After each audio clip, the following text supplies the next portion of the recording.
Antes de iniciarmos, já se inscreva no canal, deixe seu like, comente e compartilhe nossos vídeos. Assim você ajuda o canal a continuar crescendo e chegando a cada dia mais longe.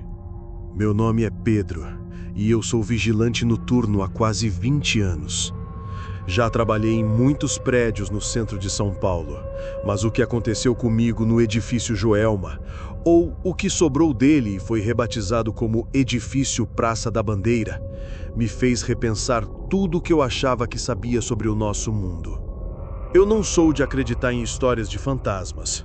Para mim, o Edifício Joelma era apenas um prédio antigo com uma história trágica. Meu trabalho era simples: patrulhar os andares, conferir se as portas estavam fechadas e garantir que ninguém entrasse indevidamente. Mas a partir do 13º andar, o ar parecia mais frio e o silêncio era tão denso que quase se podia tocá-lo. Era uma madrugada de sexta-feira, por volta da 1h45. Eu estava fazendo minha ronda. As luzes de segurança iluminavam os corredores de forma intermitente, criando sombras longas e assustadoras. Senti um arrepio na nuca ao entrar no 13º andar. Não era apenas o frio, era uma sensação de que não estava sozinho. De repente, ouvi um som suave e melancólico, como de uma caixinha de música antiga vindo de uma das salas do final do corredor. O som era acompanhado de um ritmo arrastado, como de pés dançando em um chão de madeira. Meu coração disparou. Eu tinha certeza de que aquele andar estava vazio. As salas estavam trancadas. Aproximei-me, cautelosamente, com a lanterna ligada. A melodia da caixinha de música se intensificou e o som dos passos se tornou mais claro. Um arrastar rítmico, vindo da sala no final do corredor. A última porta à esquerda. Parei em frente à porta. Ela estava fechada. A melodia e os passos pararam. O silêncio que se seguiu era ensurdecedor. E então, ouvi um sussurro infantil, fraco e assustador vindo de dentro da sala. Você quer dançar comigo? Eu gritei, jogando a lanterna longe, e corri para fora do 13º andar, sem olhar para trás, descendo as escadas de incêndio em disparada até chegar ao térreo. Corri sem parar até a guarnita da saída, onde meu colega, o José, me olhou assustado. Eu tentei explicar, mas mal conseguia falar. O José, que trabalha ali há mais tempo, me ouviu com um olhar grave. Ele me contou que, na época do incêndio, uma menina que morava com a família no 13º andar e que sonhava em ser bailarina, não conseguiu sair a tempo. Dizem que às vezes o espírito dela ainda aparece no 13º andar, tentando dançar uma última vez, e que ela procura uma companhia para sua dança eterna. Eu pedi demissão, na mesma semana. Nunca mais trabalhei em turnos da noite em prédios antigos. E sempre que ouço uma melodia de caixinha de música, ou vejo uma sombra se movendo rapidamente, um calafrio me percorre. Porque eu sei que a dançarina do 13º andar ainda está lá, esperando por alguém para dançar no silêncio de sua última morada.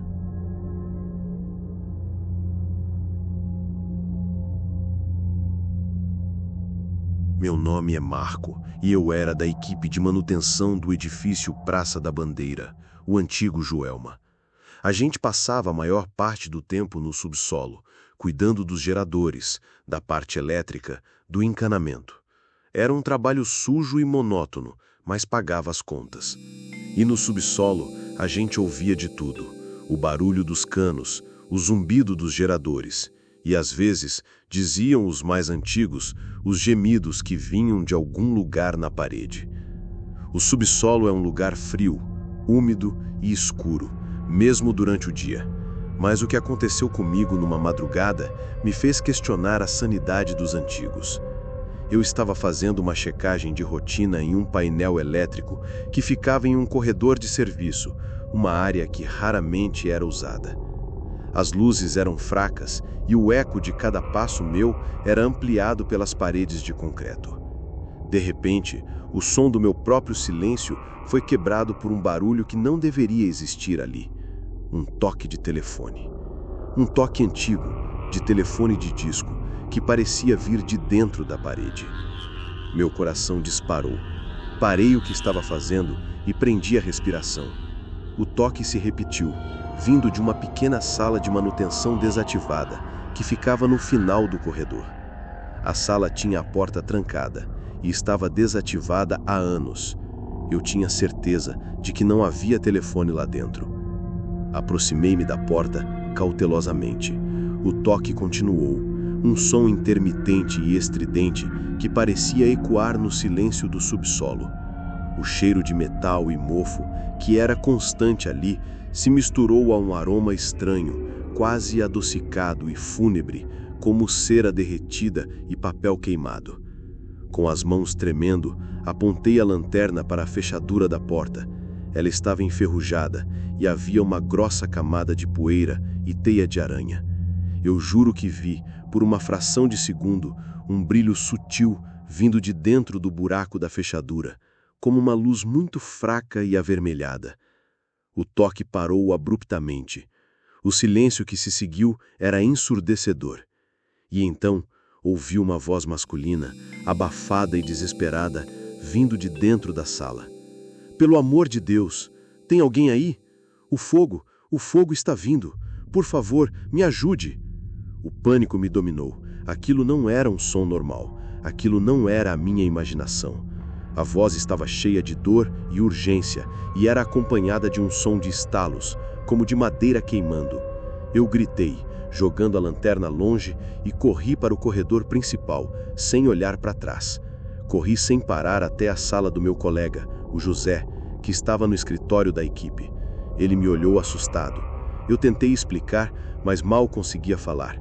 O José, que trabalha ali há mais tempo, me ouviu com um olhar grave. Ele me contou que, na época do incêndio, um dos funcionários do prédio ficou preso no subsolo. Ele tentou pedir ajuda por um telefone que ficava em uma sala de manutenção, mas a linha estava morta. O corpo dele nunca foi encontrado, e dizem que, às vezes, o espírito dele ainda aparece tentando fazer a ligação que nunca pôde ser completada. Eu pedi demissão na mesma semana. Nunca mais trabalhei em subsolos de prédios antigos. E sempre que ouço o som de um telefone tocando num lugar que não deveria, um calafrio me percorre, porque eu sei que o telefone que não toca ainda está lá e que algumas chamadas, mesmo depois da morte, nunca são atendidas.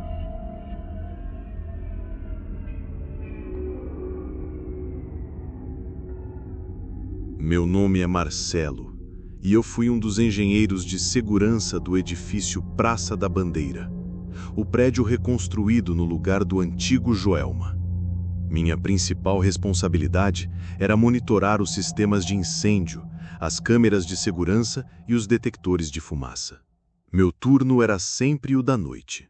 A gente se acostumava com a rotina, mas no Joelma, até a tecnologia parecia ter seus próprios mistérios. Era uma madrugada de quarta-feira, por volta das 2h. Eu estava no meu escritório, no térreo, monitorando os monitores de segurança. De repente, uma das telas, a que mostrava a câmera do 14º andar, começou a piscar. A imagem ficou granulada e eu vi o alarme de fumaça daquele andar disparar, mesmo sem haver nenhum indício de fogo no sistema. Achei estranho. Olhei para o painel de controle e vi que os detectores de fumaça do 14º andar estavam funcionando perfeitamente, mas não havia fogo. O que poderia ter disparado o alarme? Peguei meu rádio e chamei o segurança que estava fazendo a ronda. "João, checa o 14º andar para mim. O alarme de fumaça disparou, mas não tem nada." O João, um homem mais velho, suspirou no rádio. "Marcelo, você é novo aqui, né? Deixa o alarme tocar. Ele vai parar sozinho." O 14º andar tem dessas coisas. Meu coração gelou. A voz dele era séria, não de brincadeira. Resolvi ir eu mesmo. Peguei o elevador de serviço e subi até o 14º andar. A porta se abriu com um som metálico e um frio que não era do ar-condicionado me atingiu em cheio. O alarme de fumaça ainda tocava, com um barulho agudo e estridente, e o cheiro de ozônio do detector misturava-se a um aroma estranho, quase adocicado e fúnebre, como plástico derretido e fuligem fria. Caminhei pelo corredor, com a lanterna do celular ligada. O alarme parecia ficar mais alto à medida que eu me aproximava de uma área específica, o corredor de vidro, que ligava duas alas do andar. De repente, ouvi batidas. Batidas fracas e rítmicas, vindas de dentro do corredor de vidro, como se alguém estivesse preso lá dentro, batendo na parede. As batidas se intensificaram, e eu jurei que ouvi vozes abafadas, de desespero e pavor, vindas de dentro do corredor de vidro, pedindo por socorro. Socorro! Ajuda! O fogo está vindo! O alarme de fumaça parou de tocar. O cheiro de plástico derretido e fuligem fria se dissipou. O som das batidas e das vozes parou. A única coisa que restou foi o silêncio e o alarme que agora parecia um lamento. O pânico me dominou. Eu gritei, jogando a lanterna longe, e corri para o elevador, descendo até o térreo, onde o João me olhou com compaixão. Eu tentei explicar, mas mal conseguia falar. O João, com a voz grave, me contou que, na época do incêndio, muitos funcionários, em desespero, tentaram fugir por um corredor de vidro que ligava os andares. Um deles, um jovem engenheiro, ficou preso no corredor em chamas. O corpo dele nunca foi encontrado. Dizem que, às vezes, o espírito dele ainda aparece no 14º andar, tentando fugir do fogo que o consumiu. E o alarme de fumaça dispara como um aviso para que ninguém entre ali. Eu pedi demissão na mesma semana. Nunca mais trabalhei em prédios antigos. E sempre que o cheiro de plástico derretido ou fuligem invade o ar, um calafrio me percorre. Porque eu sei que o corredor de vidro ainda guarda as memórias de um desespero indizível. E que algumas almas, mesmo na morte, continuam correndo para fugir de um fogo que nunca se apaga.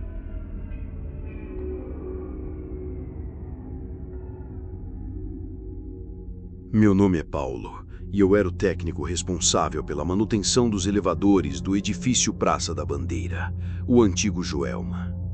O trabalho era rotineiro, mas exigia atenção total, principalmente no subsolo, onde ficam as máquinas. A gente se acostumava com a solidão do serviço, mas uma noite, o elevador que eu estava consertando me mostrou que não estava sozinho. Era uma madrugada de quinta-feira, por volta da 1h. Eu estava no subsolo, na área das máquinas, trabalhando no elevador de serviço, aquele que a gente chama de elevador 13. A eletricidade do prédio estava no mínimo, e as luzes piscavam, criando um ar fantasmagórico. Eu estava sozinho e o silêncio era tão denso que o único barulho era o das minhas ferramentas e o zumbido das engrenagens. De repente, as luzes da cabine do elevador, que estava com a porta aberta, piscaram com mais intensidade, e o painel de controle na minha frente, que deveria estar desligado, acendeu. O que me gelou foi o que vi na tela. O elevador estava subindo sozinho, e o número do andar piscava, subindo do 1 para o 12 para o 13. Meu coração disparou. Eu tinha certeza de que o elevador estava desligado. O elevador subiu até o 13º andar, onde parou. E então ouvi vozes. Vozes abafadas e desesperadas vindas de dentro da cabine. Vozes de mulheres, homens e crianças, todas se misturando em um coro de pânico e dor. Socorro! O elevador não está funcionando, estamos presos! Socorro! O som das vozes era terrível, um lamento que parecia vir de uma época antiga, de um tempo de puro terror. O elevador, lá em cima, começou a sacudir violentamente e as luzes da cabine piscaram com mais intensidade. Eu juro que ouvi o som de batidas desesperadas vindos de dentro da cabine, como se alguém estivesse tentando arrombar a porta. O pânico me dominou. Eu olhei para o painel de controle e vi que o elevador estava caindo livremente. As luzes da cabine piscaram freneticamente e as vozes se intensificaram, se transformando em um grito agonizante, um grito que parecia vir de centenas de gargantas de uma só vez, um grito de dor e desespero. O grito parou abruptamente. O painel de controle do elevador apagou. O elevador estava no térreo, com a porta aberta, completamente vazio. O silêncio que se seguiu era ensurdecedor. Corri para a cabine do elevador com a lanterna do celular ligada. O interior estava vazio, mas o ar era frio e pesado e o chão estava úmido, como se alguém tivesse chorado ali. No dia seguinte, contei o ocorrido para o meu supervisor. Ele me ouviu com um olhar grave. Ele me contou que, na época do incêndio, o elevador 13, que na verdade era um elevador de serviço, foi o primeiro a ser consumido pelo fogo. Muitas pessoas tentaram se salvar nele, mas ele parou de funcionar e ficou preso entre os andares. Os bombeiros nunca conseguiram resgatar os corpos, e a maioria das vítimas nunca foi identificada. Dizem que, às vezes, o espírito delas ainda aparece no elevador, tentando fugir do fogo, mas presas para sempre em sua última viagem. Eu pedi demissão na mesma semana. Nunca mais trabalhei em prédios antigos. E sempre que o elevador para no 13º andar, um calafrio me percorre. Porque eu sei que as vozes do elevador de serviço ainda estão lá. E que algumas viagens, mesmo depois da morte, nunca terminam.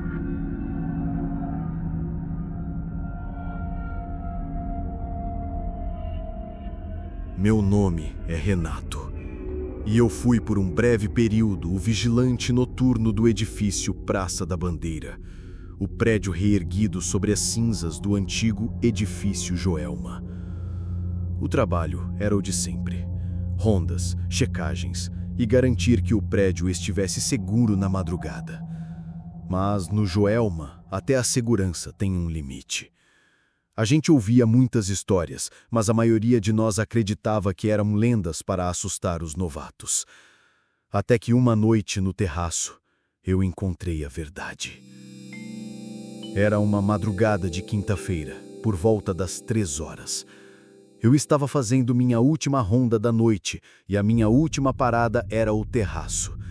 Era o ponto mais alto, com uma vista deslumbrante de São Paulo, mas também o mais assustador.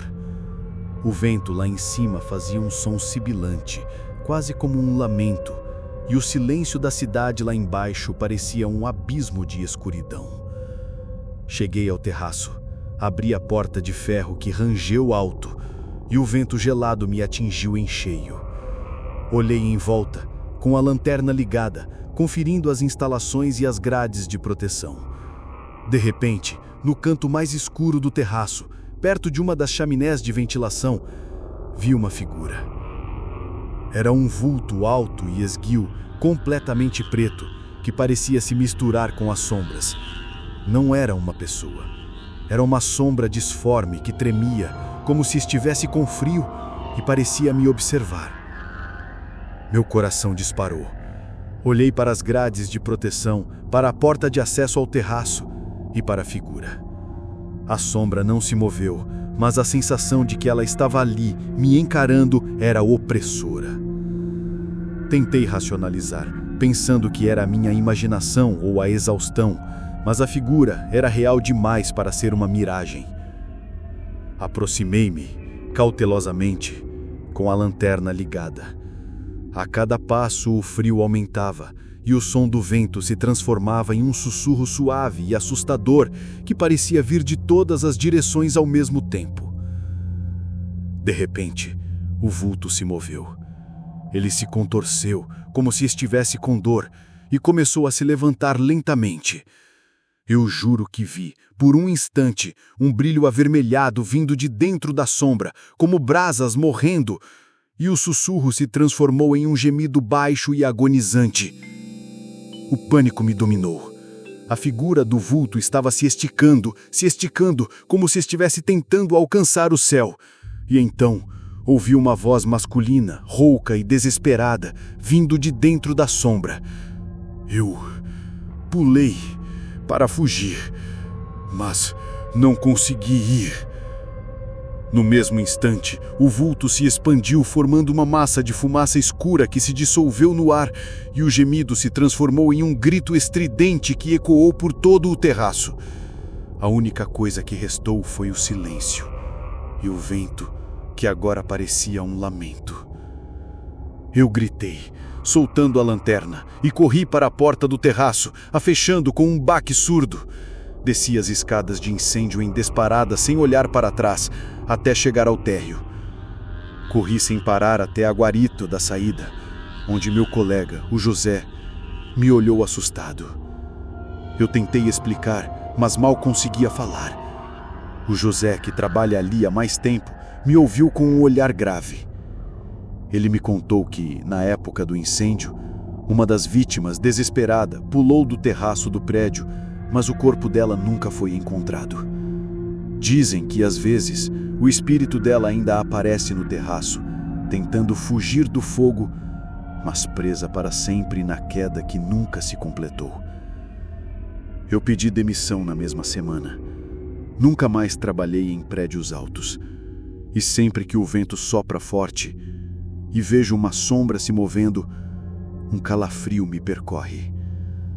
Porque eu sei que o vulto do terraço ainda está lá, tentando fugir de um fogo que nunca se apaga e que algumas quedas, mesmo após a morte, nunca terminam.